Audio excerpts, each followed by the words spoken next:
Hey there, horror movie tea sippers. The following podcast episode will contain spoilers for the movie we are about to review. If you have not seen the movie and do not wish to have anything ruined prematurely, please do not continue to watch or listen until you have seen the movie. And welcome to the Horror Movie Tea Podcast.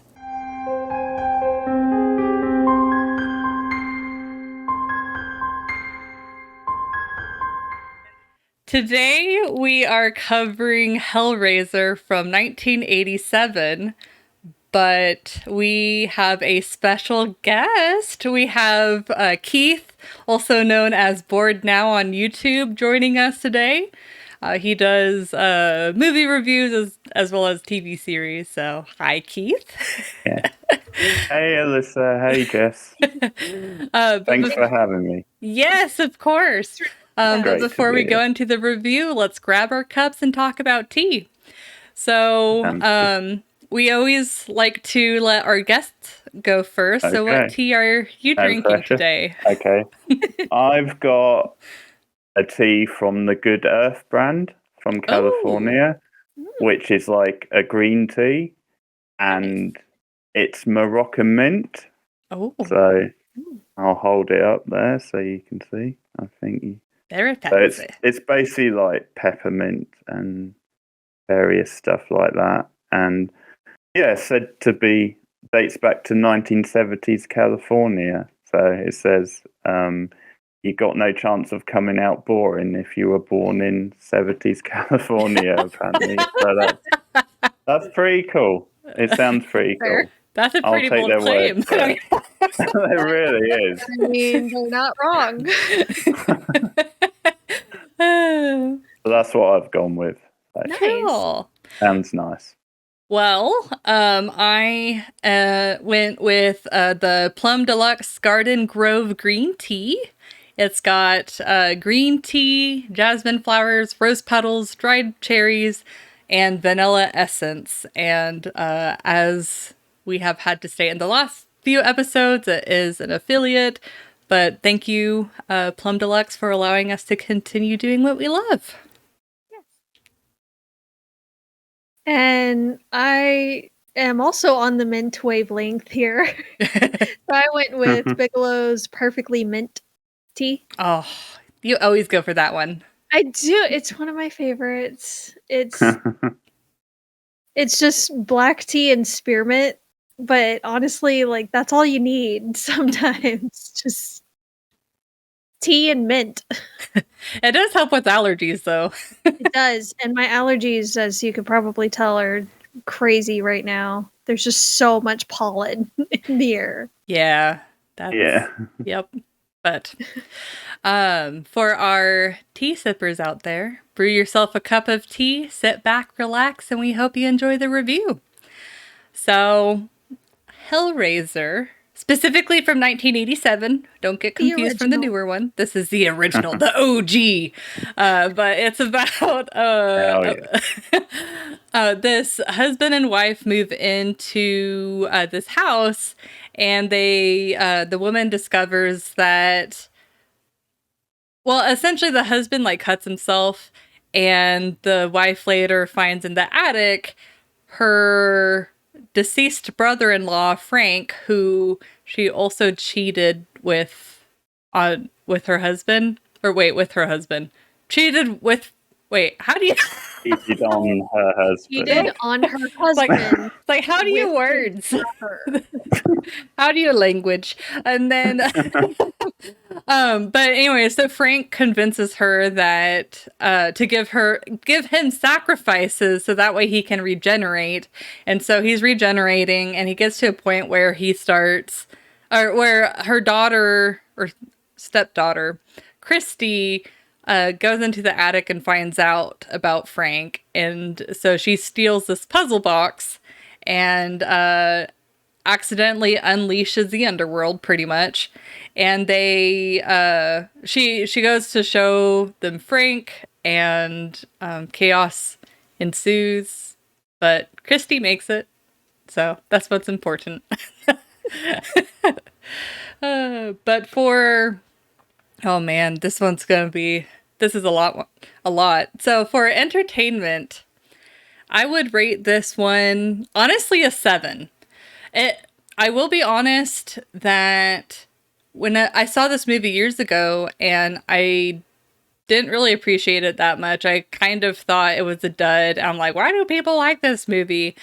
But I think honestly, it's one of those movies that you have to watch multiple times because whenever I first watched it, I was confused the majority of the time or as grossed out from the gore, which I guess, trigger warning, there is gore in this movie. But if you didn't know, but I really like the style of this movie. It's dark, but it still leaves you at the end appreciating what you watched. Like you still you feel satisfied at the end. Like you don't feel like upset with how they ended it. But I think it's because like Kirsty, they made a pretty sympathetic character. But the effects of the movie were pretty decent. There were For the time. I hate saying that because that seems like, back in those days. But even now, because I think a lot of films are ruined by too much computer-generated effects now. Yeah, like it had decent practical effects. There were a few things like the blood consistency and the skin when the bird's getting pulled, not to be too graphic. But those times it did kind of, you're like, okay, that's a movie. But whenever Frank is not completely regenerated, I felt like a lot of that was pretty realistic. I think a part of the reason why this movie, what makes it kind of scary is not just the body horror, but the fact that the puzzle box that unleashes like the underworld, it pretty much opens and closes on its own accord. Like the Kirsty, she gets like cursed for no reason. It's like she just grabbed the box and then the box is like, haha, and then and then even whenever she's trying to lock them back in, it's like the box is actively trying to reopen. So it's just, I don't know. It's like that's definitely terrifying. And then I don't know. I was kind of wondering if there's like some level of symbolism where since the wife cheated on her husband, where it's like, oh, skeletons in the closet, but this time it's like, oh, skeletons in the attic. It's kind of like a play on like, keeping secrets from the husband, but then also like the body horror aspect, and then also this element of having a force that you can't control, otherworldly stuff. It's just, and then there's even, I don't know, I felt like there's some, in addition to the body horror, I felt there's some weird BDSM things too.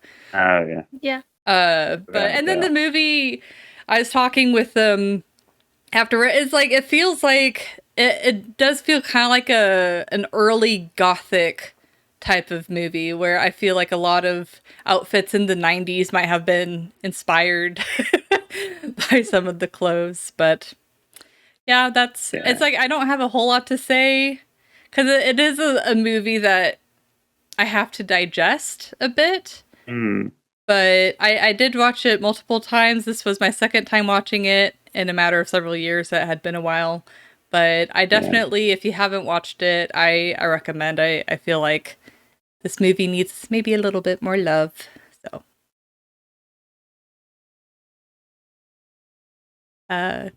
Jess or whoever wants to go next.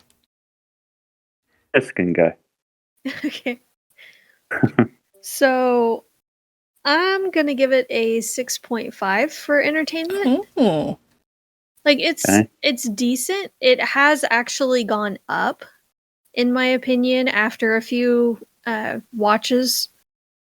I saw it probably about a year and a half, 2 years ago, something like that, for the first time, and I was very, very confused by what was going on. The gore didn't really bother me because you guys know me, but the just trying to figure out what was a flashback and what was actually happening and who everyone was, because also horrible with names anyway. And it didn't really hit home for me that first watch through. The second watch, I definitely was able to get a lot more of what was going on, and it made a bit more sense, but it still was just kind of okay. And this watch through, it definitely was better.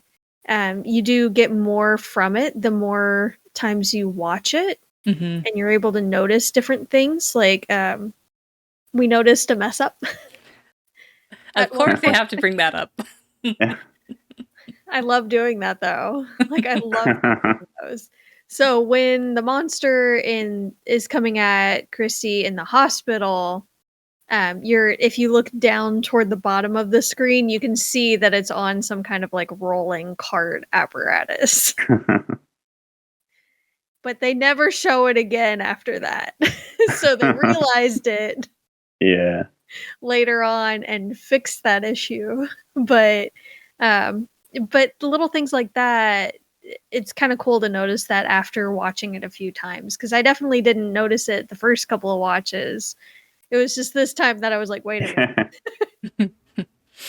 So things like that were pretty good. A lot of the reactions that characters had toward different situations felt fairly realistic. Like when he sliced his hand open and went to find his wife, and she asked him, how deep is it? And he's like, I haven't looked yet. Look there. Accurate. Yep. Great line, great delivery. Yep. So different things like that felt pretty real and organic and authentic, and it was really nice to see that. There were some things that kind of took away from it, mainly the effects for me. Most of the effects are good. It's just certain things like the body toward the end that dumps out maggots on Christy. And when Frank first gets some blood and starts to regenerate, when he like yells out, I lost it. Yeah, that's pretty funny.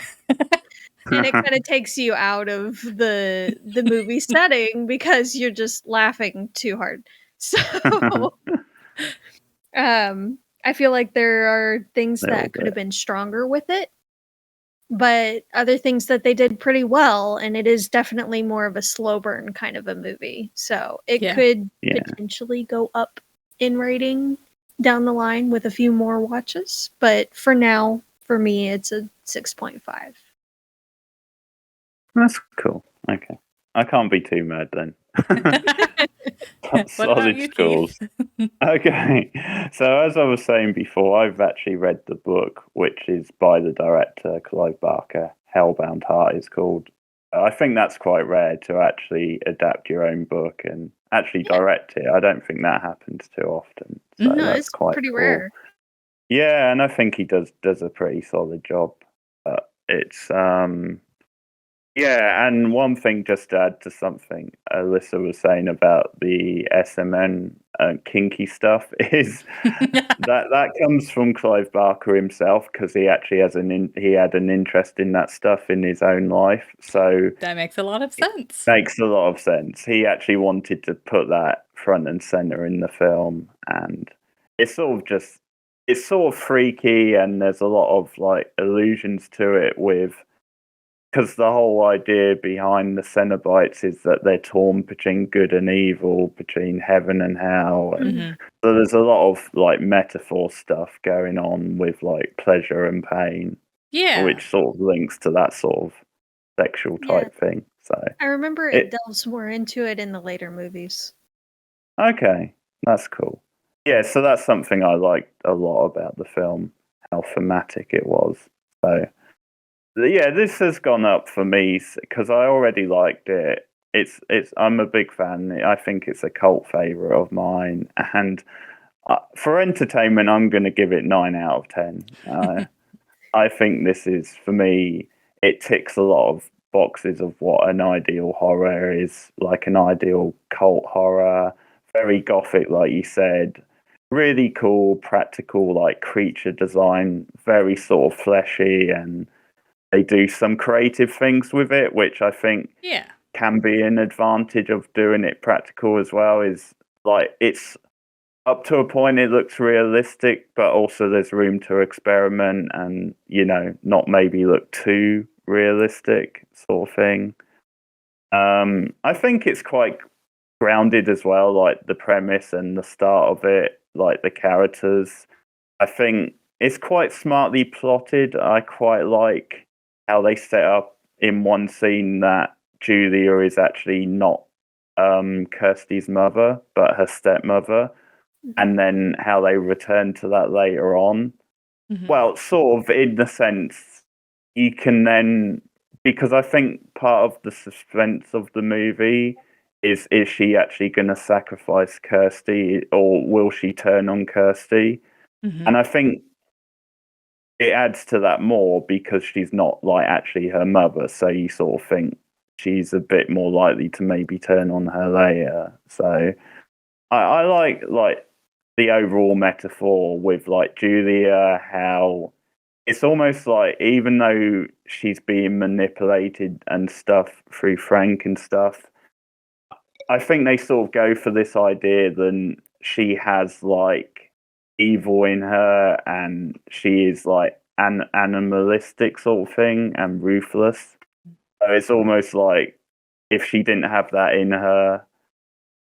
I think a lot of this movie is about hubris as well. Like with certain characters, there's a lot of ego. Yeah. And I sort of like how they play on like the 80s yuppie type theme. So when she's like luring these guys back to the house to feed Frank on, it's almost like, yeah, these are douchey yuppie types, so you can kill them. It's fine. Well, we don't like these people. They're perfect sacrifices, but yeah, there's some good character stuff. There's some believable characters. I think Kirsty's a really good final gal. I think she's very proactive and she stands up to the Cenobites, and she actually thinks about things, like the game plan to like throw the box out the window, because she'd obviously cottoned on that they can't go outside, and she sort of knew that once she gets outside, she can then get the box. So things like that I really like. So there's a lot of good tension, a lot of good like character stuff. I sort of feel that Larry at times was from a different movie. Because I like the actor, but I feel like he was maybe more comic relief in a way. But he was kind of goofy, but I like that actor, so I think he got away with it. But yeah, there's a lot of cool practical effects. It's very atmospheric, and I like the themes, and it kept me guessing as well towards the end, like because I hadn't seen it for a long time, so I was on the edge of my seat. Is Kirsty gonna survive or not? So and also the ending rocks. The ending is so cool with the dragon. Mild spoiler, but there is a dragon, which you don't get at the end of most movies. That's fair. I think it is pretty refreshing that the main character is actually pretty smart, and yeah, you're totally right. I think they did a very good job with the transition of Julia, starting off like maybe kind of passive aggressive towards Larry, but then you start seeing her true colors as she's being manipulated by Frank and is giving him more and more sacrifices. Yeah. Well, I thought it was kind of cool with what you were saying also. Like, she basically gets unmasked in a literal sense because they peeled her face off. Yeah. She was in the bed with her face peeled off. Yeah. So I thought that was kind of cool. Also, Frank, with his narcissism, they literally tore him apart. Yeah. So there's no way he can look good after that. That's a good point. I didn't think about that. Yeah. So, well, anything else we want to say regarding entertainment before we move to realism? Nope, I think most of my issues were mainly the realism, as usual. Yeah, like I think I'm mostly like I really like the effects, as I said, but there were some moments I think we agreed then sometimes the flow of blood was a bit too like drippy and watery and Yeah. a little bit exaggerated, but it was quite entertaining though. I quite like that they gave a good reason for him having to go to the hospital. That was pretty cool. And he's too nice, Larry. That's his downfall because he offered to like carry the couch with them, and it led to his injury. But there you go. Cool. Well, not cool regarding Larry. Poor Larry. Poor Larry. But for realism. So before I say my rating, kind of my justification is it's like the whole situation itself isn't that realistic. Like the whole like opening a portal to hell using a puzzle box and essentially like a Rubik's Cube and that whole situation, obviously that's not like super realistic. And since the movie is so focused around that, it's hard for me to suspend my belief regarding that since it's such an integral part of the storyline. But I will say that specifically Kirsty, her reactions are very realistic. I think a part of the reason why she's such a sympathetic character is because as a viewer, I feel like her reactions would be my reactions in that same situation. So it's just really easy to connect to her with like Julia and things like that. Even though we do have this progression of her becoming more and more evil, it is a little bit harder to believe that a person like that is quite as, oh my god, I love your alien mug. I wondered how long it would take you to notice it. It's not the most observant. No, I'm not. Yeah, like what episode was it where you like cut your hair, Jess? And I'm just like, wait a minute. Like you had to tell me that you cut your hair, and I'm like, oh shit. Which movie it was in the middle of, but yeah, I had been over there for a couple of hours. Yeah, but anyways, terrible. But so my realism. Is mainly Kirsty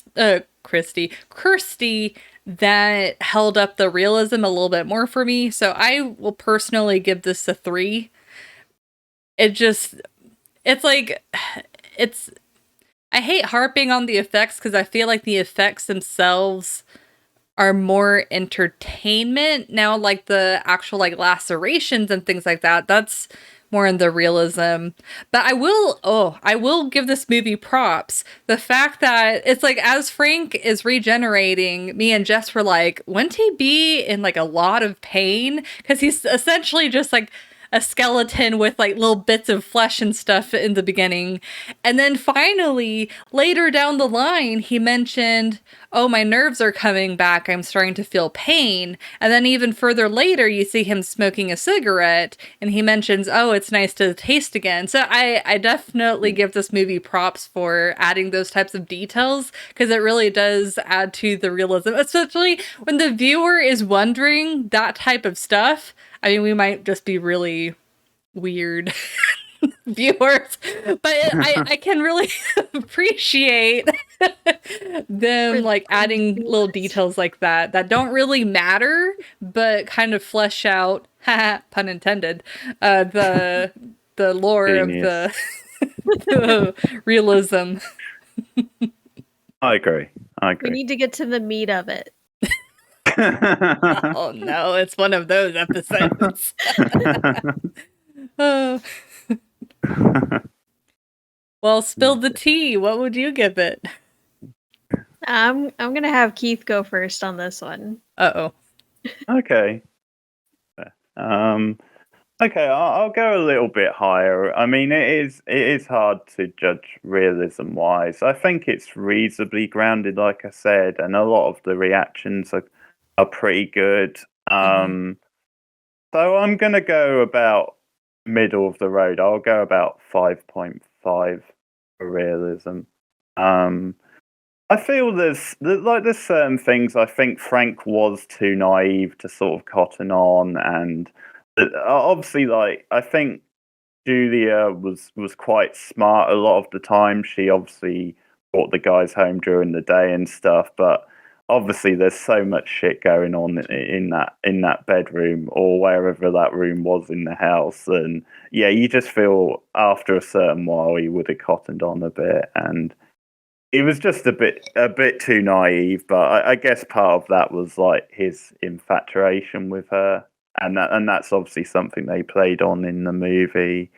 Um, and yeah, there's certain things which can be explained through hubris, as I said, like the whole sort of gimmick of buying the box on like sort of like this wise looking old guy off a market sort of thing. I feel that's like a cool sort of horror like trope.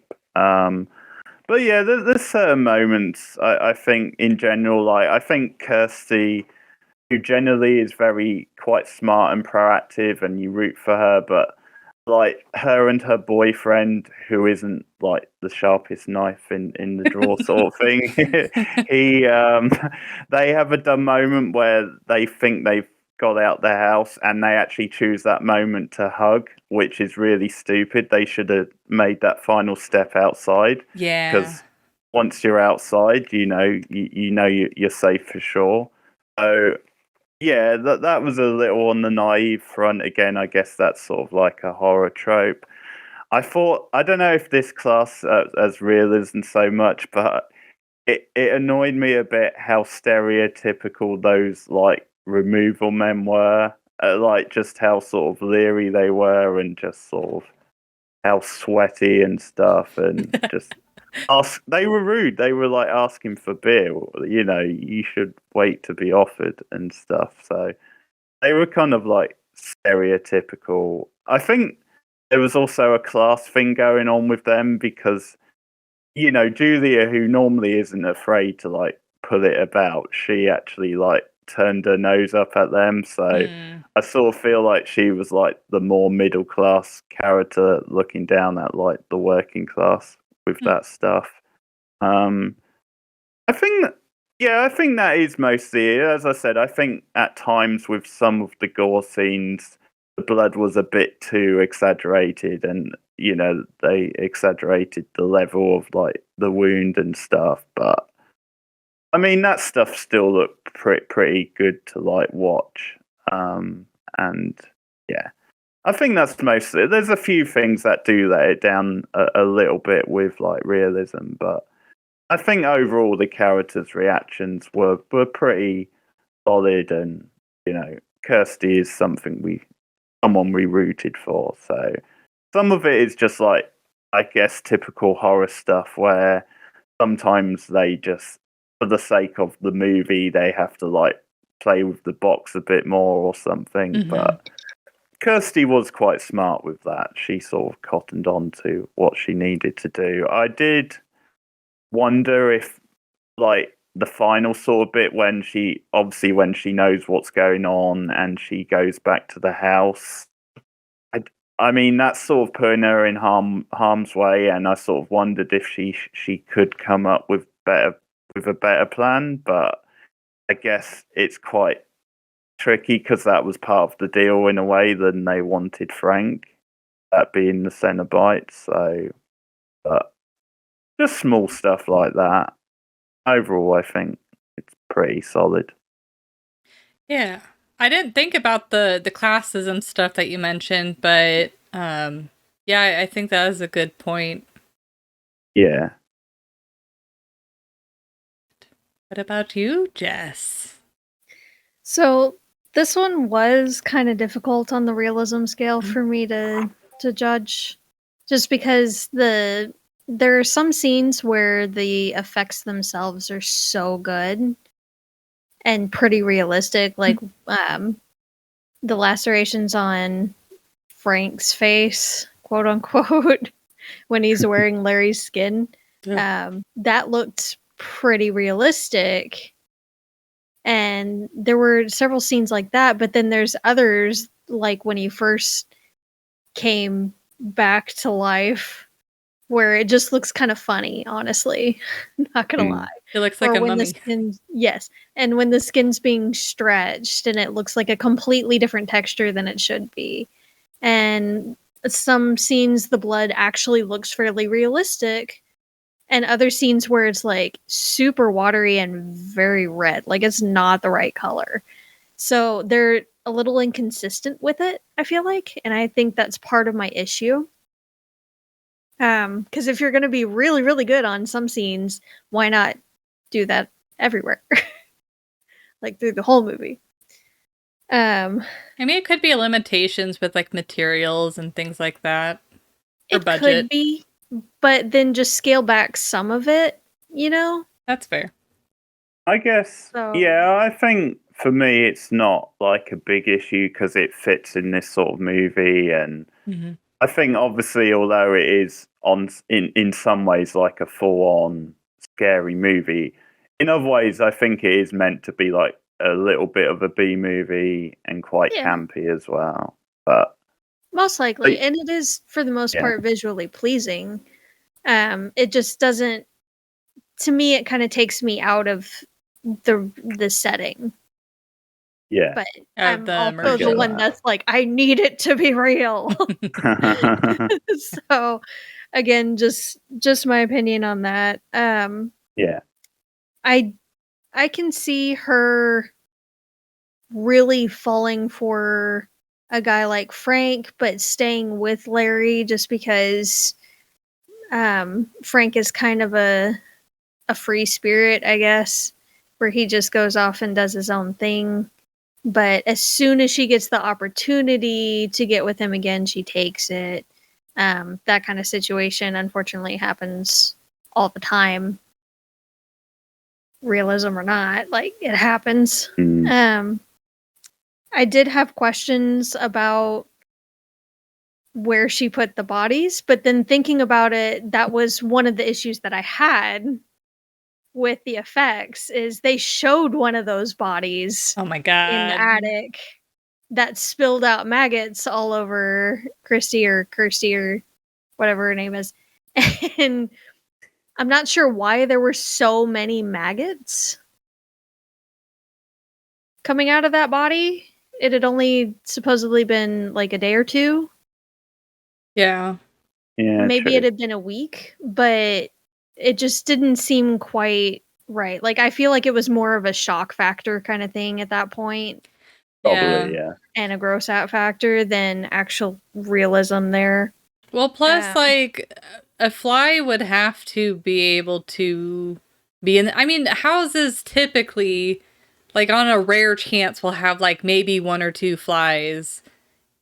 And the fact that the attic door would have more than likely, well, but I guess they had, the windows were broken open, so that would have given more opportunity for the flies to, like, smell the body and then go over there. And but it just seemed like an excessive amount of maggots. Yeah, I agree. Especially for the amount of time. But also, I still like this scene. So yeah. Even though I accept that complaint. Also, there would have been some kind of smell of all of this going on. Yeah. Dude's oozing all over the floor in the attic. And smells permeate. And he then goes and kills, 3 guys that we know of that they showed? Yeah. And whether or not those bodies were, like, juiced. Ew. How would you describe it like that? Juiced? They're not on the green smoothie diet. Look at that reaction. That's why I do it. Plus, I mean, what other term am I going to use? They got juiced so he could regenerate. but there was still fleshy bits left. Yeah, Which that wastes like- the food. Decompose. that really is a waste of food. So, I don't just- know. Sorry. go ahead. Okay. I wasn't sure with some of that stuff because I guess they didn't really show you, so I wasn't really sure how much Julia like cleaned up after after Frank and like went to those lengths. So I guess that's possible. I think also some scenes I just got the impression because it was like a supernatural type scenario that maybe like there was a logic of its own where maybe you could get around that stuff and they could just like not have that sort of smell in a way. I don't know. Maybe. Speculation. But we're already setting aside a lot for the Cenobites. The showdown so begins. I'm not setting that one aside. That one does not get a pass. Okay. And even if he got a pass, It does because for me. technically he was revived magically from blood that fell onto the floor, an excessive amount, I feel, also, of blood that fell from a wound from a nail. Well, but I agree with that. I agree with that. Yeah, like, I know. I mean, I know. I still think it would have been a lot of blood because I've gotten injuries around that area and it bleeds a lot. It takes a while for it to stop. Admittedly, yes. I've got a scar on my webbing from scissors going into it. No. It's unpleasant and it does bleed a lot. I just feel like it bled an excessive amount in that short amount of time. You're like, from my real life experience. Just saying. Just saying. No, I agree. That was my first reaction in that scene. Like, that was a lot. But and if he is bleeding that much that quickly, I feel like he has an entirely different problem that would probably need to be dealt with. I sort of like then they did actually like take him to the hospital. Yes. I think in some horror movies that they would be quite dumb and like they would just stay there and they say, "Oh, it's nothing. We'll tend to the wound here." Yes. Yeah, no, they did take him to get stitches, and he does have that bandage the entire time. They even show it when Frank takes Larry's skin. They show that bandage on his hand. So I thought that was kind of cool. Yeah. But again, even if we give Frank a pass for being a supernatural regenerating corpse come back to life, I still don't give the other yuppie guys a pass just because they were lured in and got a bait and switch.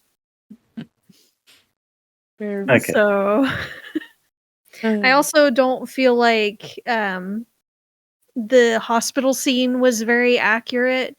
Like there was a nurse just randomly in her room with a TV watching a flower just bloom randomly. And then once she wakes up, oh, I'll go get the doctor. I'm not going to answer any of her questions about why you're in here or are you okay or anything like that. I'm just going to go get the doctor. And then the doctor comes in. Just the standard of British healthcare in the 80s. That's what I put it down. I think it's even worse today, maybe. Oh, no. I have concerns that... But the doctor comes in and even he doesn't answer like any questions. He asks her a couple, but when she's reluctant to answer any of them, like she doesn't stay whether or not she remembers fully.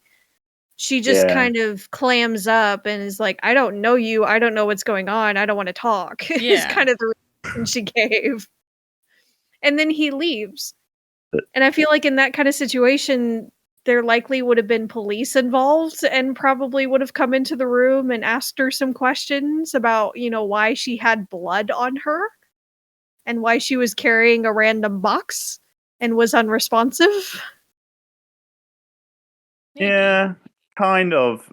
That sort of scene I can give a pass because, you know, I think you do see that scene in like other movies, like where there is just like a nurse sitting in the room with her and I think the stuff on the TV that is, I think, meant to be like maybe supernatural or something. I got that impression because later on there's a connection to like the flowers and they like conjure up sort of thing. So I just thought that was like supernatural. Not that it's a big deal, but I I don't, yeah, I didn't really mind that scene too much. I mean, the Doctor, they were they were both douchebags, but Well, maybe they're just not very good at their yeah, jobs. But it's but like she was passed out, and so I can sort of think that maybe at some point the police would have came and spoke to her. But you have to remember she was up pretty fast and she was active, so maybe they didn't have time to get there. Maybe. maybe. I don't know. The whole scene just seemed a little out of place. I feel like they could have done a better Yeah. job with it. Like the same thing basically could have happened if she had made it back to her own apartment and was just messing with the Yeah. box there. So it seemed a little forced and unnecessary and didn't really answer anything. I think they're trying to go for maybe creating a more sense of helplessness. But I mean, I do agree though that they could have put that scene in another area and made it seem a little bit more natural. Yeah. Or they could have just dropped it. I mean, it's not that important to the storyline, is it? So It's really not. Like I no, said, she that's could have fair. messed with the box anywhere, and honestly, they could have made it make a little bit more sense if she was just in her own apartment or something like that, where she was messing with it and realized that this can happen anywhere. I'm not safe anywhere. Yeah. And then maybe she goes to the police station immediately after, tries to explain it. They don't believe her. Yeah. And then she runs straight to the dad's house trying to help him or herself because no one else will. Yeah. Yeah, that's fair. So, That's fair. like, it could have been done a little bit better. Yeah. So I'm going to give it a 3 overall as well. Hey, Okay. we're twinsies. Soul sisters. Which is rare, honestly, for us. Not recently for some reason, but I feel like I'm making you more of a cynic. maybe. I don't A know. little bit. I feel like once you've done over 100 of these, oh man, I had a notification go off. I tried to turn. I literally turned off the notifications. But anyways, what was I saying? Oh, I was gonna say once you've done like over 100 of these, I feel like you just naturally become more of a cynic. Yes. You heard nothing. Yeah. Oh, did you have a beep boop? I forgot I had an alarm set. Oh, see, you getting that at me, and then I get to. Shh, this is fine. We're professionals. We aren't usually recording this late. This is fair. Anyway. So that's what I give it. It's scary when I'm the most professional one on the podcast. That's not good. We're sorry. Yeah, it's like we're not giving very good impressions of ourselves. We're like, well, I've seen enough of your recordings to know. Well, that's good at least. You at least came into it with your eyes wide open. To know that we're awkward, and despite doing these for like over 2 years, we're still like You just knew what you were walking into. Yep. But yeah, overall, I definitely think that it's worth the watch. I would encourage anyone who does watch it to watch it multiple times. Because, I mean, from my experience, from Jessica's experience, it sounds also from Keith's experience. As you keep on watching it, you get a little bit more out of it. It starts to make a little bit more sense. It's a little bit more cohesive. And then you can kind of dive deep into the symbolism and all of that good stuff. But was there anything else anyone else want to add about their movie? The movie or their thoughts? Their movie experience, maybe? Is that what you were going for? Yeah. I'll just add, it was a gag. My joke about British healthcare, it was a gag before people start hating on me in the comments. Yeah, I could like DM you and be like, "What have you done?" They do their best. They're underfunded. So just to get a little bit political, they're underfunded, but they are brilliant. I mean, they might not have been that great in the 80s. I can't say for sure, but I know medicine. shit, I'm digging myself in deep again. Yeah. It was a gag, people. Jess, anything? No, I'm good. I've Okay. said all I need to on this movie for now. I would definitely say give it a watch and then wait a little bit and then give it another watch. Because it does take time to digest. Yeah, that's fair. Like, it's not one I watch super often, but I would say, yeah, I'd probably watch it every 2 to 3 years, maybe. Yeah. Yeah. It's a weird one. Yeah, there's a lot, like you said, to take on, and you definitely learn more as you watch. But I think, yeah, Pinhead, as he's not officially called in this movie, he doesn't get given that title till part 2. Apparently, he's a really great horror villain. I think he's underrated, and the Cenobites, I like how they're all quite distinct as well. Quite different to each other, so that's pretty cool. Yeah, like their voices, their looks. Interesting. Yeah. Yeah. Yeah, for sure. It's a good cult movie, I think. Yeah. I would say. Definitely. But thank you everyone for joining us today, and please comment on what you guys thought of the movie. And if you'd like to recommend a movie and keep up to date with our content, you can find us on YouTube, Twitter, Instagram, Facebook, and most places that you listen to podcasts. And I do want to throw out thank you so much, Keith, for joining us today, and we will link his contact stuff below if you'd like to see more of his content. Absolutely. Please, guys, go visit his channel, like, share, subscribe his stuff as well. Yes. And thank you for joining us. We really appreciate it.